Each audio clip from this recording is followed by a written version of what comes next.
In this episode of the Bannerlord Battlefield Tactics Guide, we're going to look closely at shielded infantry combat. By the end of the video, you will know how each formation and command performs on the battlefield. Let's not dilly-dally any further and get right into it. Before we dive deep into the data and testing, we will start with some basics so that everyone can be on the same page. Combat is chaotic and there are a lot of factors that determine the outcome. Take this battle as a perfect example. Both sides have 500 legionary troops to start in line formation, then are given the charge command. One might think this mirror match would end in a near draw with maybe 1 or 2 troops from each side being left, but this is literally never the case. We see 448 kills and 419 deaths for the player's side. Let's look at another scenario. We use the same troops as before, but notice our line is a couple troops longer. It's also 1 rank more shallow than the enemy's. Notice how the edges of the battle start to curl inwards on the enemy's side, and eventually the middle of our formation melts away, causing 2 separate battles going on simultaneously. With a single small adjustment, we turned a slight and random victory into a massive and predictable one with 463 kills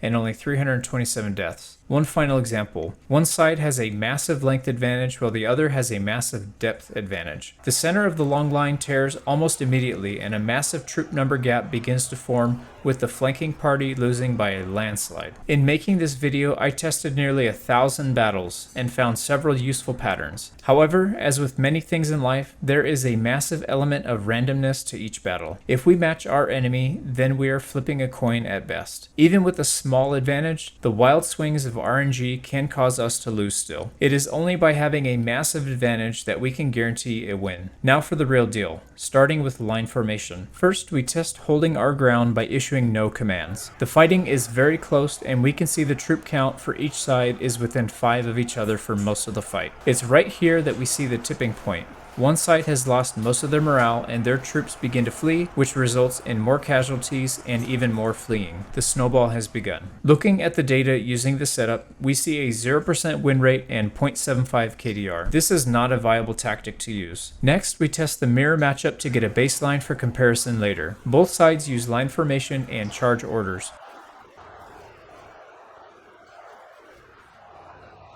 Again, it's a very close back and forth until the morale breaks for one side. Looking at the data, we can see a 0.945 KDR and 43% win rate, which is fairly close to the 1 KDR and 50% we would expect. If we ran millions of tests, the results would collapse to these 2 numbers. Finally, we test line formation and advanced command. It seems the charge side has a slight advantage from the start and maintains the lead through to the end.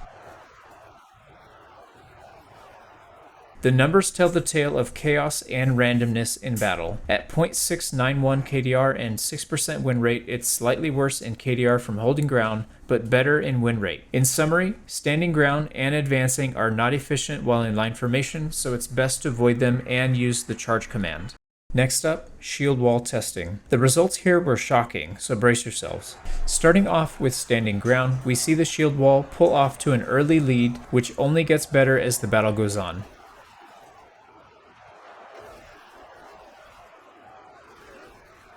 The enemy breaks rank and flees, but since we are holding ground, our troops do not pursue, missing a few kills. We test it again, but this time with the shorter line and exposed flanks. The enemy quickly reaches our flanks, but our line automatically expands somewhat to meet them.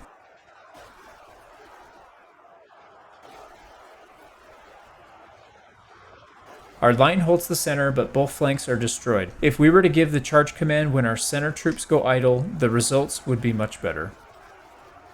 We see a 100% loss with no micro and 100% win rate with micro. Now we give the charge command from the beginning instead of sitting idle. Our flanks bend inward and the enemy center crumbles, resulting in that familiar split.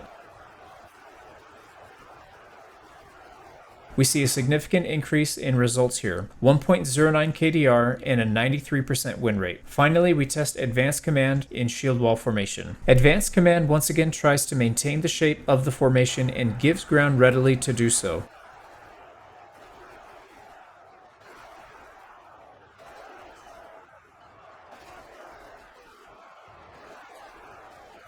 The enemy can still get behind to flank on both sides, and the result in the end is a loss. We were just unlucky in this test, as 70% of the time resulted in a win for this matchup. To recap, charging and advancing is best here, with charge having a slight advantage over the other two. Charge command allows more mobility for our troops, but they can't separate into multiple groups, which may cause issues when we do full-scale battles, so something to keep in mind. We won't spend too much time here testing loose formation, as it's not ideal for infantry, but we test it anyways just to be thorough. While on stand ground, the back row is far enough back to not be in aggro range, meaning they sit idle while their comrades get cut down. No data here, it's 100% loss, so don't even bother using it. Using the charge command has a chance to win, but it's certainly not something I recommend using.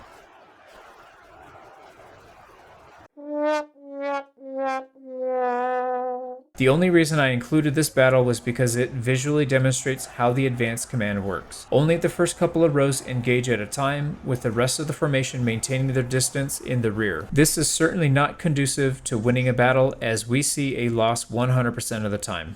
I was really excited to test circle formation, since the enemy often uses this when outnumbered, and I wanted to see how effective it actually was. Our circle has only 4 ranks thickness, so it's quite thin. We see the enemy easily breaking through the center and eventually creating a large gap. As we've seen before, if our troops are not close enough to the action and are not given any commands, they will sit there waiting for their turn to get slaughtered. We test it again, but this time we use a much tighter circle and increased thickness. Each time we give the move command, the circle increases in size, to the point where it's off the map. To correctly make a tight circle, we have to click, hold, and drag the cursor out about 6 to 7 troops distance out before the formation will show up on the ground. It's tricky, but you'll get the hang of it. I have faith in you. Now our circle is 10 ranks deep, so let's see how well we do. The push still managed to reach our center, but the troop count is fairly even for most of the battle. However, they do manage to create another gap, which ends our chances at victory. It was a much closer battle this time though. Now we test what happens when we give the charge command from the start. We start to see the Pac-Man shape forming, but in this case we are eating him from the inside. Eventually they break into 2 and we achieve a convincing victory. Before we look at the stats, I want to share something with you. It's quite beautiful, so I found a soundtrack to go with it. Once the enemy has committed to the fight, we issue the charge command and the trap is sprung. Like the tentacles of an octopus, our troops envelop the enemy for a massive victory. If we hold our position in circle formation, we stand to lose 100% of the time. However, if we micro the charge order, we stand to win 100% of the time and can earn a KDR of nearly 2 to 1. Remember, this is a mirror match using the exact same troop type and count, so this is an incredible feat. Up next is square formation, which is very similar to circle. A couple things about square formation. We cannot adjust the size of it, and it's not easy for troops to reach their correct position. To fix this, simply issue move commands slightly off from where they currently are. This jiggles them into place. After 4 or 5 moves, everyone will be perfectly in line. The battle very closely mimics the circle formation and results in a loss while holding ground. However, we see again that beautiful unfurling of the flanks once we give the charge command and quickly envelop the enemy. We see nearly the same results as the circle formation. However, square does have the advantage when it comes to ease of use. It's not easy to click and drag in the heat of battle, and if you have to move the circle, you have to do it again at the new location too. Don't forget, we have to give the charge command to win with both of these. Skein was definitely the wild card for me, as I wasn't sure what to expect. Once the two armies meet, the battle looks similar to line versus line, but with one big difference. It's much harder to outflank the Skein because there are troops behind waiting to join the fight. However, because there are so many idle troops, we end up losing the battle. After running this match many times, we arrive at results that roughly break even, 0.95 KDR and 50% win rate. Testing Skein again, but with the charge command we see a big difference. This time our troops on the flanks have an easy time moving to the rear of the enemy formation, resulting in a huge victory. Looking at the data, we see a massive 1.27 KDR on average and 100% win rate. Wow. Lastly, we look at Skein formation using the advanced command. Once the lines meet, our units in the rear and flanks move back to maintain their distance from the front. Clearly, this isn't going to end well. We end in a dramatic loss, which is backed up by several runs of data, 0.746 KDR and a 0% win rate. In summary, Skein is marginally better than line formation for stand ground and significantly better for charge formation. However, avoid using advanced using Skein at all costs. The following may be disturbing for some people. Viewer discretion is advised.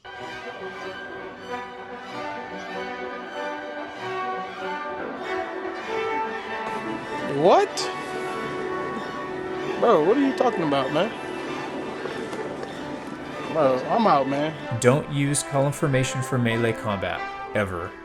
Finally, I wanted to test the effects of being on a hill has for melee combat. We start with the standard hold ground first. I don't know about you, but I'm getting deja vu watching this one. It's oddly similar to line formation on flat ground as the hill inferred no benefits. Next, we test the charge command. Just for your reference, the hill is quite steep, so there should be some difference here. Our troops break through the middle but get pushed in on the sides, again very similar to the previous tests.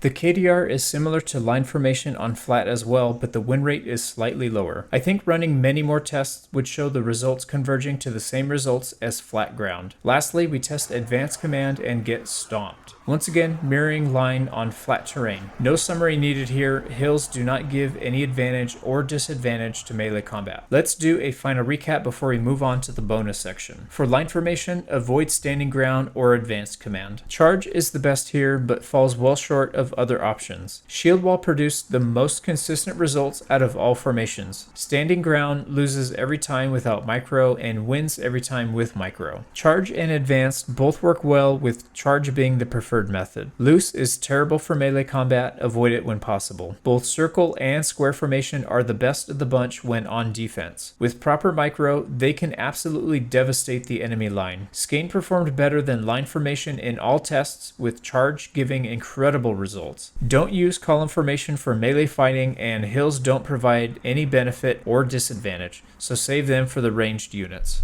Time for the bonus. Testing, we saw some of the best results from using shield wall and square formations. Let's see if we can come up with a combination of the two that can absolutely dominate the enemy even more. We start with a center square formation comprised of roughly 60% of our troops, with 20% on either wing in shield wall formation. We want to get some troops to peel off from the main attack and engage with our side shield wall. Once the enemy commits to the square attack, we issue the charge command and begin the envelopment.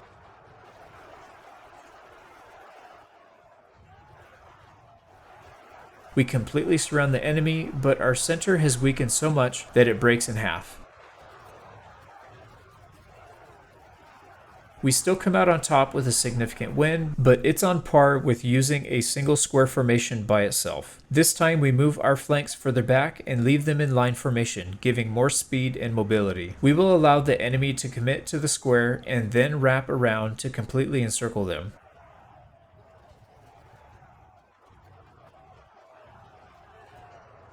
It works like a charm and the enemy is surrounded. They don't seem to be breaking here, deciding instead to fight to the end.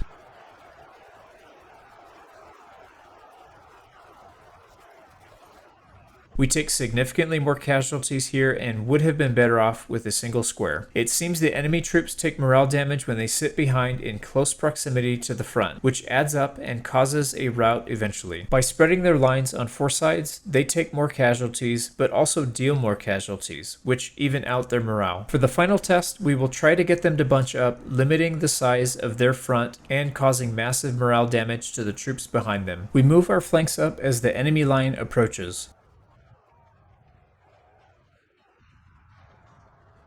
Both enemy wings are decimated, and their center falls shortly after, causing a massive rout. We were able to achieve over 2 KDR here, which is a huge result. A little micromanagement can go a long way. If you found any of this helpful or entertaining, please leave the video a like, as it helps immensely with the algorithm. Let me know what kind of unit formations you would like to see tested next. Thank you for your time, and I'll see you on the next one.